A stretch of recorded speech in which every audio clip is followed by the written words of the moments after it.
Halo teman-teman, sekarang ini kita hidup di zaman di mana hampir semua hal harus kita bagikan di media sosial, termasuk yang namanya hubungan. Banyak pasangan sekarang suka posting foto romantisnya, kata-kata cinta setiap hari, video kebersamaan setiap hari, bahkan masalah hidup pun kadang ikut dibagikan di media sosial. Sekilas terlihat indah di depan layar, terlihat seperti hubungan yang begitu sempurna. Tapi ada satu hal yang jarang untuk kita bahas. Pamer hubungan di media sosial itu sebenarnya bisa berbahaya. Saya mau jelaskan pelan-pelan kepada kita semua. Pertama, karena hubungan yang terlalu pamer sering mulai bergeser tujuannya. Awalnya mungkin hubungan itu tentang saling mencintai, tapi lama-kelamaan bisa berubah menjadi tentang bagaimana terlihat di depan orang lain. Dan ketika hubungan itu mulai hidup untuk penilaian orang lain, itu bisa menjadi masalah paling besar dalam hidupnya. Karena cinta yang sehat seharusnya dibangun dalam kedewasaan dan privasi, bukan hanya soal tampilan. Kedua, pamer hubungan bisa membuka pintu bagi banyak gangguan. Di media sosial, tidak semua orang itu punya niat baik. Ada yang iri kepadamu, ada yang ingin merusak, ada juga yang hanya menonton dan diam, tapi membawa energi negatif.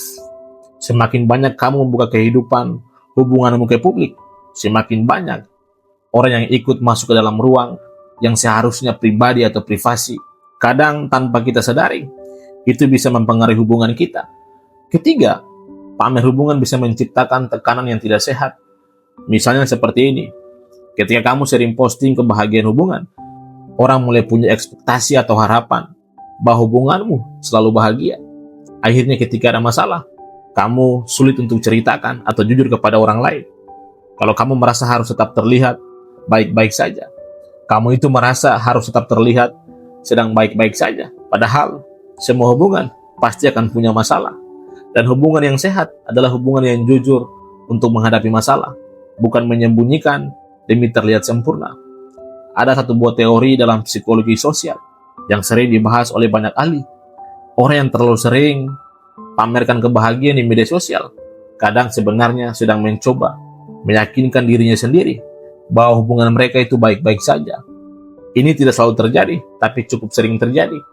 Makanya, kadang kita melihat pasangan yang terlihat sangat romantis di media sosial, tapi tiba-tiba berpisah tanpa diduga. Karena yang kita lihat di layar sering hanya potongan kecil dari sebuah kenyataan hubungan mereka. Saya pernah melihat kasus nyata seperti gini. Ada pasangan yang hampir setiap hari dia posting kemesraan. Banyak orang berpikir hubungan mereka sangat kuat. Tapi ternyata di balik itu, mereka sering bertengkar dan memiliki masalah yang tidak pernah diselesaikan dengan baik. Akhirnya apa? Hubungan itu tidak bertahan. Dari situ, kita belajar satu hal penting. Hubungan yang kuat tidak selalu yang paling terlihat, tapi yang saling menjaga satu sama lain. Teman-teman anak muda, ada sebuah kalimat sederhana, tapi dalam tentang hal ini. Hubungan yang benar-benar bahagia biasanya tidak terlalu berisik di media sosial, karena mereka itu lebih fokus membangun hubungan di dunia nyata, bukan di layar. Ya, bukan berarti kamu tidak boleh posting pasanganmu sama sekali. Itu boleh saja, tapi bedanya adalah niat. Apakah kamu posting karena ingin berbagi kebahagiaan secukupnya, atau karena ingin membuktikan sesuatu kepada orang lain bahwa kamu dan pasangan kamu itu sedang baik-baik saja atau sangat bahagia? Itu dua hal yang berbeda. Cinta yang dewasa itu biasanya tidak butuh banyak pengakuan dari orang lain, karena mereka tahu bahwa yang terpenting bukan apa yang dilihat, tapi apa yang mereka jalani bersama. Ada satu hal lagi yang perlu dipahami oleh anak muda sekarang. Hubungan yang terlalu dipamerkan kadang juga membuat orang lain ikut membandingkan hidup mereka, dan tanpa sadar itu bisa menciptakan budaya yang tidak sehat di media sosial. Padahal setiap hubungan itu punya prosesnya masing-masing. Teman-teman anak muda, dengarkan ini. Hubungan yang kuat itu biasanya punya 3 hal ini. Yang pertama, saling percaya. Yang kedua, saling menghargai.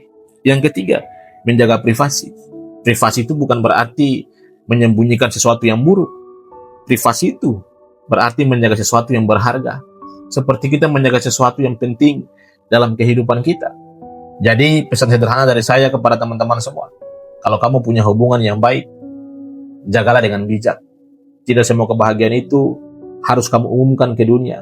Kadang yang paling bahagia itu justru yang tidak perlu semua orang tahu. Karena cinta yang kuat bukan yang paling banyak diposting, tapi yang paling tulus dijalani setiap hari. Terima kasih, sampai jumpa pada video berikutnya.